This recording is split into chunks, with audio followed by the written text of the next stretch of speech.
Buenos días, muchachos. Hoy daremos inicio a nuestra clase número 10, que es una introducción a la tabla periódica. Pero como de costumbre, un resumen de la clase pasada.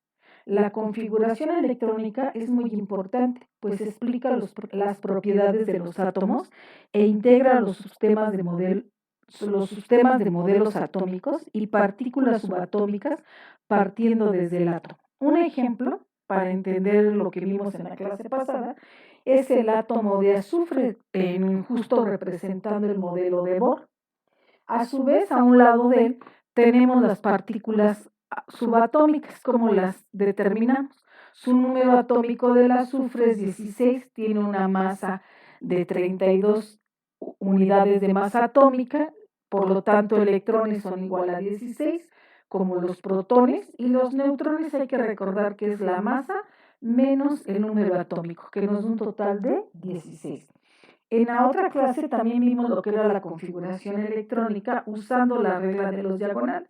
La configuración del átomo de azufre, que tiene 16 como número atómico, empezamos por el primer nivel de energía, que es 1s2, 2s2, 2p6, 3s2, 3p6. Si yo sumo los electrones me va a dar 16 átomos. Y también vimos la configuración electrónica, pero utilizando el kernel. Voy a simplificar. Y mi gas noble que se aproxima al azufre 16 es neón. Y después del neón, yo ubico mi regla de los diagonales y me va a dar 3s2, 3p6. Ahora bien, vamos a hablar de lo que es la organización de la tabla periódica. Cuando asistes a la biblioteca de un plantel, observas que hay muchos libros y que estos se encuentran acomodados por la materia. ¿De qué trata? En un estante solo hay libros de química, en otros de física o biología. Lo que indica es que hay un sistema de clasificación basado en su contenido. Después, si vemos los libros de química, también podemos clasificar la química en química orgánica, inorgánica, analítica, bioquímica, petroquímica, química nuclear. Te mencionamos el caso de la clasificación de libros de química, pues de la misma manera los elementos han sido clasificados en la tabla periódica. Tal clasificación inicia con la categoría más amplia, la materia que está formada por elementos tales como carbono, oxígeno, hierro, aluminio. Recordarás que los elementos no pueden ser separados por métodos físicos ni químicos y que en la Tierra existen 88 elementos naturales y otros que han sido producidos en el laboratorio. La teoría de la gran explosión Big Bang fue planteada por George Gamow en 1946 y explica la formación del universo, indicando que el primer elemento que se formó después de la gran explosión, aproximadamente hace 10.000 a 15.000 millones de años, fue el hidrógeno. Y es el más sencillo de todos. Le sigue el helio, que se forma en el Sol. Y todos los demás son producto de los choques de las grandes estrellas, supernovas, que explotaron antes de que se formara el sistema solar y la Tierra hace 4.500 millones de años. El cuerpo humano se compone principalmente de hidrógeno, carbono, oxígeno y nitrógeno. Lo que es muy interesante debido a que son los mismos elementos que están formados las estrellas, recuerda que la materia no se crea ni se destruye, solo se transforma. Somos polvo de estrellas. ¿Qué piensas acerca de las estrellas? Volviendo a la organización de la tabla periódica, vimos que la tabla periódica se desarrolló de la siguiente manera. Berzelius clasificó en metales y no metales a los elementos de la tabla periódica. Duveraina propone la ley de las tríadas de acuerdo con su peso atómico. Chancortua propone sistemas helicoidal y numérico. Newlands propone ley de las octavas de acuerdo con su peso atómico. Hendrich dice que las propiedades de los elementos son función del peso atómico. Meyer da una clasificación en propiedades físicas. Mendeleev ordena 63 elementos de acuerdo a su peso atómico, basándose principalmente en las propiedades químicas, y fue el primero en formular la ley periódica. En la tabla larga, Berna realizó la tabla periódica larga que permite organizar los elementos en grupos y periodos. Moseley ordenó los elementos de acuerdo con su número atómico, basándose en un experimento que retomó de Rutherford en cuanto al número de cargas positivas en los núcleos de los átomos, y modificó la ley periódica. En la tabla periódica vamos a dar inicio primero cómo se formaron los símbolos de los elementos químicos. En la actualidad tenemos conocimiento de la existencia de millones de compuestos que resultan de la unión de un poco de más de 100 elementos químicos. Al químico sueco Berzelius propuso las primeras iniciales de sus denominaciones. En latín o griego como símbolos son universales. Cada símbolo consta de una o dos o de bien de 3 letras tomadas del nombre del elemento en latín o en griego, y tienen diversos orígenes. Por ejemplo, los elementos nombrados en honor a los personajes famosos. Curio fue nombrado por Pierre y Marie Curie por descubrir la radiactividad. Luego, Albert Einstein, él fue, en honor se le dio por haber descubierto la teoría de la relatividad.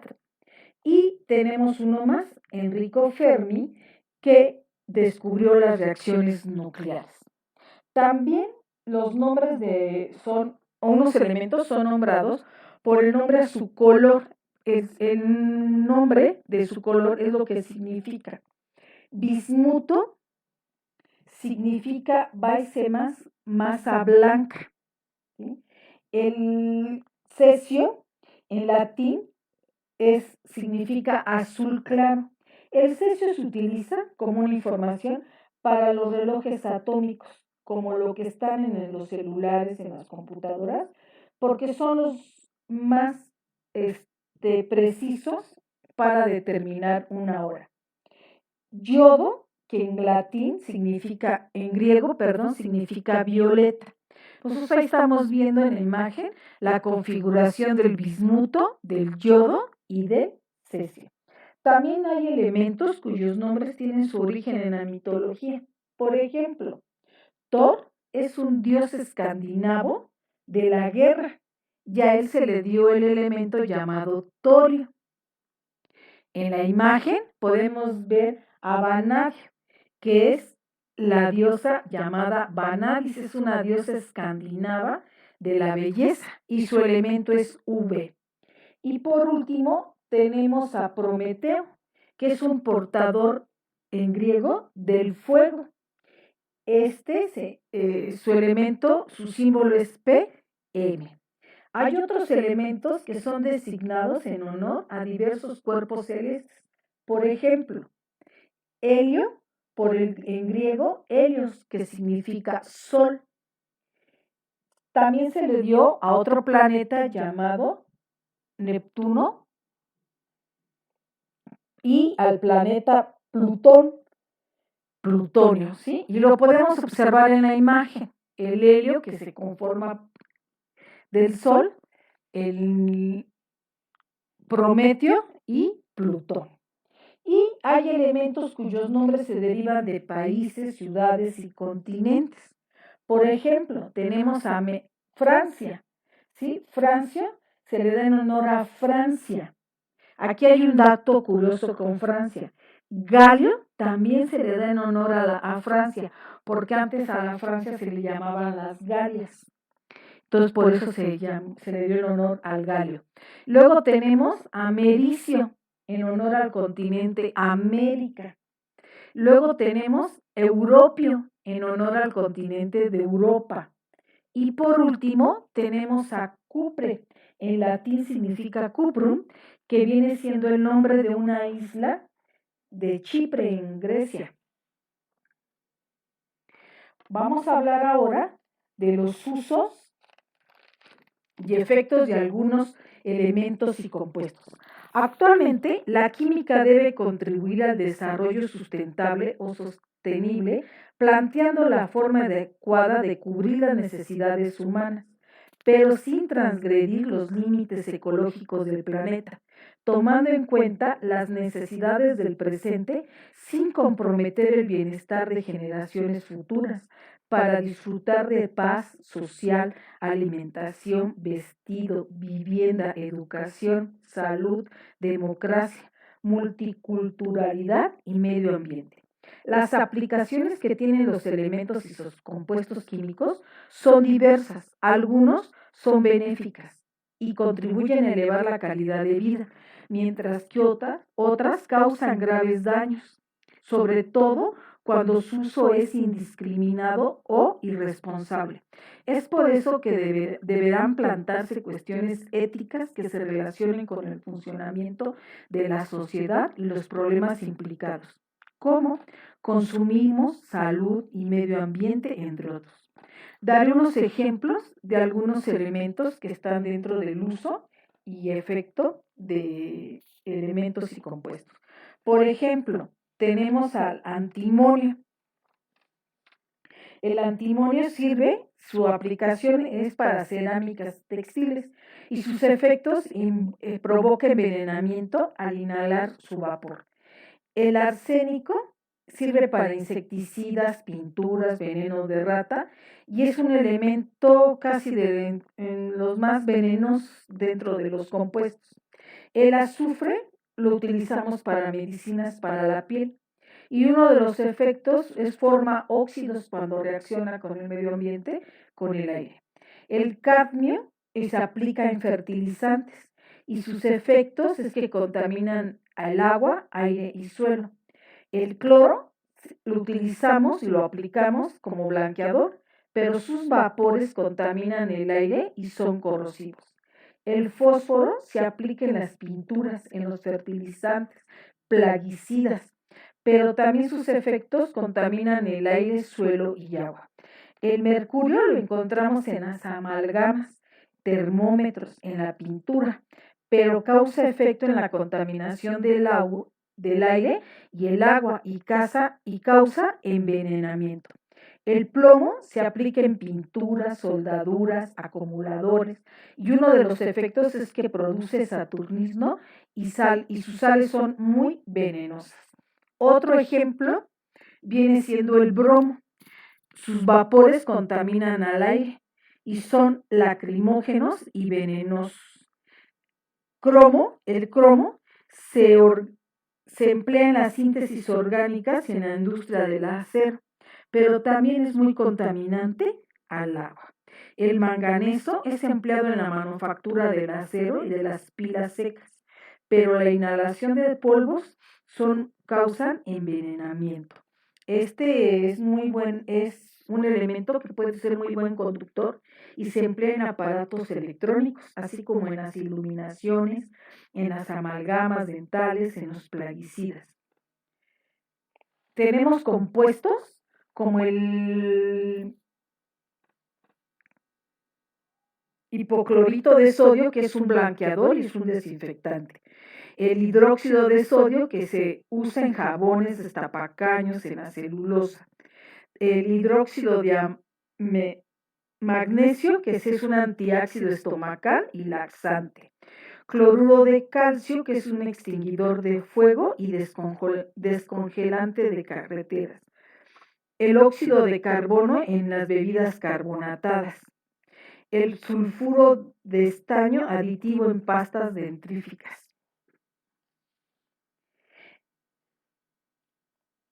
Como verás, en México y en la actividad industrial se han identificado como lo más importante la industria azucarera, química, papel y celulosa, petróleo, bebidas textiles, siderúrgica, eléctrica y alimentos.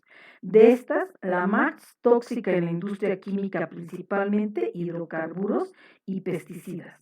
Es cierto que la industria química ha contribuido a mejorar el nivel de vida de la población, pero por otro lado ha repercutido en el incremento notable de la generación de residuos peligrosos. Su mal manejo, como en el caso de la disposición no autorizada de residuos en predios, baldíos, sitios abandonados o lechos de ríos, esteros o en el mar, causa grave deterioro en la calidad de los recursos. Dada la persistencia de muchos de ellos, pueden incorporarse a la cadena alimenticia y afectar notablemente el ambiente y la salud del ser humano, degradando su calidad de vida. México ha adoptado la clave CREDI de acuerdo con la terminología internacional, que significa corrosivos, reactivos, explosivos, tóxicos, inflamables, así como los infecciosos generados en centros hospitalarios, laboratorios de análisis clínicos, centro de docencia e investigación y laboratorios escolares. Espero que te haya gustado. Nos vemos en la próxima clase.